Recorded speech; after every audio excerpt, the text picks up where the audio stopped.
Assalamualaikum warahmatullahi wabarakatuh. Para jamaah yang dirahmati Allah, saya doakan Bapak Ibu semuanya yang mendengar video ini Allah berikan kemuliaan, kejayaan, ketinggian, kekayaan, kebahagiaan di dunia dan akhirat. Tentunya semakin dekat kepada Allah dan dekat dengan impian dan mendapat ridha Allah dan ridha baginda Nabi Muhammad SAW. Cara bersolawat agar terkoneksi kepada baginda Nabi Muhammad SAW. Solawatnya apa? Solawatnya mah bebas. Yang penting kita senang, kita nyaman begitu. Jenis solawat banyak, tapi cara bersolawat itulah yang paling penting. Kenapa saya memilih solawat Jibril untuk jamaah-jamaah saya?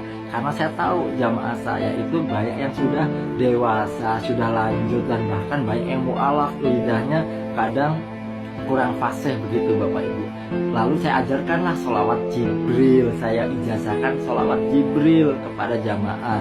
Itu pun kadang-kadang suruh bacanya masih kesulitan begitu. Saya nggak mau cari yang susah-susah, nggak mau cari yang panjang-panjang, tetapi yang mudah, yang pendek, yang hasilnya dasar begitu. Karena apa? Karena Rasulullah SAW bersabda kan begitu. Ketika kita bersolawat, maka Rasulullah akan membalas salawat kita. Ketika kita mengucapkan salam, maka Rasulullah pun akan membalas salam kita. Contohnya begini Bapak Ibu, ketika saya mengajarkan solawat, saya pribadi, saya hadirkan ihsan, cinta, mahabbah, rindu kepada baginda Nabi Muhammad SAW. Hadirkan ihsan supaya terkoneksi. Contohnya begini, ketika kita mengetahui ilmunya, contoh begini ya Bapak Ibu, kan yang mengajarkan mengucapkan salam itu sunnah, menjawab salam itu wajib kan Rasulullah, kan gitu ya. Lalu ketika kita mengucapkan salam, pasti Rasulullah menjawab salam kita. Betul apa betul? Pasti jawabnya betul, nggak mungkin Rasulullah bohong. Contohnya begini, ketika kita mengucapkan Assalamualaikum ayuhan nabiyyu warahmatullahi wabarakatuh, pasti Rasulullah menjawab salam kita. Begitu Bapak Ibu. Maka pejamkanlah mata, ucapkanlah Assalamualaikum ayuhan nabiyyu warahmatullahi wabarakatuh 7 kali Bapak Ibu. 7 kali dengan kolbu kita, dengan hati kita. Dan pasti hati, kolbu, badan kita akan gemetar. Kenapa? Karena Rasulullah menjawab salam kita. Dengan hati kita merasa itu. Begitu Bapak Ibu. Lalu ketika itu solawatlah Jibril. Berapa kali Ustaz? Sebanyak-banyaknya. Karena semakin banyak kita bersolawat, apa kata Rasulullah? Dosa diampuni dan hajat kita dikabulkan. Banyak kisah keajaiban-keajaiban orang yang bersolawat dengan sungguh-sungguh, dengan ihsan, dengan penuh cinta, dengan penuh mahabbah, maka Allah beri rezeki dari arah yang tidak disangka-sangka begitu. Lalu ketika kita solawat Sallallahu ala Muhammad, pasti Rasulullah menjawab salam kita. Maka bacalah solawat dengan cinta, dengan rasa rindu. Supaya apa? Supaya terkoneksi kepada baginda Nabi Muhammad SAW. Lalu doalah, minta. Ketika kita solawat ya solawat Ustaz. Banyak yang bilang solawat itu untuk dunia, solawat itu untuk duit, solawat itu untuk harta, solawat itu untuk minta supaya lunas hutang gitu. Ya bolehlah, kan yang nyuruh Allah. Solawat ibadah, solawat ibadah. Yang nyuruh siapa? Allah dan Rasulullah. Solawat itu ibadah. Bahkan Allah berfirman, Innallaha wa malaikatahu yusholluna 'alan nabi ya ayyuhalladzina amanu shollu alaihi wa sallimu taslimah. Tuh kata Allah. Allah dan para malaikat solawat. Maka kita yang merasa punya iman diperintahkan solawat. Solawat itu ibadah. Lalu doa ibadah bukan? Doa itu ya ibadah Bapak Ibu. Bahkan Allah mengancam di surat 40 ayat 60 tuh. Surat Ghafir.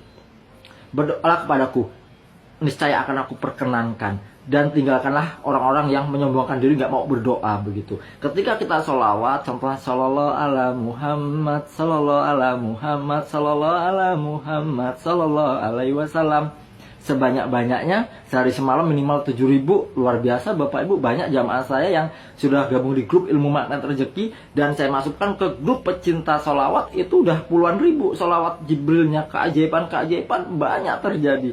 Lalu apa? Setelah sholawat ya doa. Ya Allah, dengan sholawat ini ya Allah minta apa? Umroh, minta apa? Rumah, minta apa? Mobil, minta lunasin dong hutang. Boleh nggak? Boleh, itu perintah Allah. Jadi kalau ada orang yang mengatakan sholawat kok untuk dunia, sholawat kok untuk mobil, untuk apa?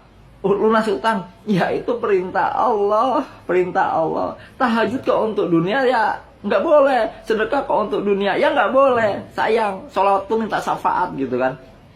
Saya ajarkan kepada jamaah, tahajudlah, duhalah. Niatkan tahajud, duha, baca Quran, sedekah itu kan ibadah. Lalu doa itu ibadah. Jadi kalau kita udah tahajud, kita sudah duha, kita sudah sholawat, kita sudah sedekah, jalan takwa. Lalu berdoa. Boleh nggak? Yang larang siapa? Nggak ada yang larang. Yang larang orang yang nggak tahu. Sedangkan Allah dan Rasulullah memerintahkan. Lalu bagaimana tuh dengan hadis riwayat Imam Muslim? 3 laki-laki yang terjebak dalam gua. Mereka berdoa dengan amal soleh yang disebut dengan sedekah. Itu perintah tuh. Perintah. Bahkan Rasulullah bilang, kalau kamu sholawatnya diperbanyak, hadisnya sahih loh Bapak Ibu. Perbanyaklah sholawat. Lalu ketika banyak sholawat, dosa diampuni, hajat dikabulkan. Yang bilang Rasulullah. Begitu. Dengan jalan sholawat, itulah cara tercepat untuk menggapai ridha Allah. Lalu ketika kita banyak sholawat, lalu berdoa. Ya sangat boleh. Wong itu perintah Allah, kok gimana? Allah aja nyuruh, Rasulullah nyuruh, kok banyak orang yang larang. Halo, gimana tuh? Kan gitu ya. Jadi Bapak Ibu, jangan putus asa dari rahmat Allah. Gapailah hajat dengan sholawat. Gapailah impian hajat Anda dengan sholawat. Peganglah sholawat, karena itu senjata yang paling ampuh. Kalau sholawat itu sudah mohon ampun. Sholawat itu ya mohon ampun, udah mohon ampun. Kalau sholawat itu sudah zikir. Kalau sholawat itu sudah doa. Kalau orang berzikir, belum tentu sholawat. Kalau orang beristighfar, belum tentu sholawat. Kalau orang berdoa, belum tentu sholawat. Tetapi kalau sholawat, sudah pasti zikir, sudah pasti istighfar, sudah pasti berdoa. Maka dari itu Bapak Ibu, perbanyaklah sholawat supaya hajat dikabulkan dan kita dekat kepada baginda Nabi Muhammad SAW. Ingat kata Rasulullah, orang yang dekat kepadaku kelak di hari kiamat, orang yang menyantuni anak yatim, yang paling banyak sholawatnya. Seperti ini Bapak Ibu. Maka dari itu, cintailah sholawat. Cintailah yang disolawatin siapa? Nabi kita, Nabi Muhammad SAW.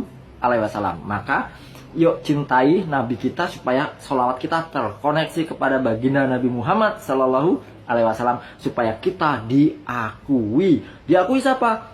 Rasulullah. Di mana? Di dunia dan akhirat. Mendapat syafaat di mana? Di dunia dan akhirat. Kok bisa di dunia dapat syafaat? Iya, ketika Rasulullah bilang kepada Allah, ya Rob, hambamu, umatku bersolawat kepadaku, minta tolong supaya lunas hutangnya, lunasin dong ya Rob. Maka Allah pasti akan mengabulkan. Lalu ya Rob, umatku minta mobil, minta rumah, minta umroh, kasih sih ya Allah, gitu. Kalau Rasulullah udah bilang begitu, kira-kira gimana Bapak Ibu? Pasti dikabulkan. Jangan dengarkan orang yang nggak ngerti, tapi bertanyalah kepada orang yang ngerti. Apa kata Rasulullah? Jika satu urusan diserahkan bukan pada ahlinya, maka tunggulah kehancuran. Sama Bapak Ibu tentang agama, tanyalah kepada yang ngerti supaya Bapak Ibu nggak tersesat. Carilah guru yang ngerti supaya Bapak Ibu selamat. Jika ada yang mengatakan nggak boleh sholawat untuk dunia, untuk mobil ini, maka berarti bertentangan dengan perintah Allah dan Rasulullah. Sedangkan Allah dan Rasulullah nyuruh sholawat lalu doa. Kan kita sholawat lalu doa. Yang nyuruh siapa? Allah. Lalu ada orang yang mengatakan nggak boleh. Halo, maka jangan dengarkan. Dengarkanlah orang yang ngerti. Semangat, saya doakan Bapak Ibu semuanya yang mendengar video ini, Allah lunaskan hutangnya, Allah lapangkan hidupnya. Amin. Semangat.